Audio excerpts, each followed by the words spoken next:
This is the Lone Crater YouTube. We hope this video helps.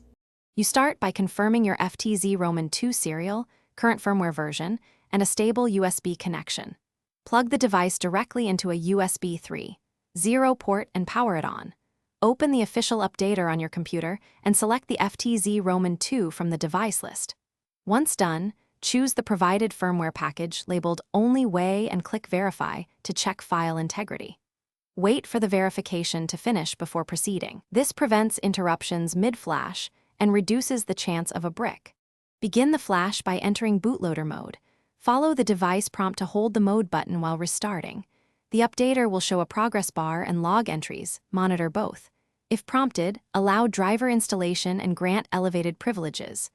Once the transfer starts, do not disconnect or power cycle. Interruptions can corrupt the boot partition. Expect several automated reboots. The updater signals each stage. If an error code appears, note its number and stage. That information is essential for targeted recovery.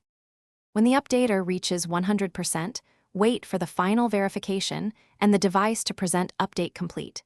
Disconnect the USB only after the tool tells you it is safe. Then power cycle the Ftz Ii to let the new firmware initialize. Verify the new firmware version in settings and run a quick hardware test to confirm modules respond. If the unit fails to boot, boot to recovery and reapply the same firmware. If that fails, use the bootloader restore utility and contact support with logs. Thanks for watching. Consider subscribing if we helped you.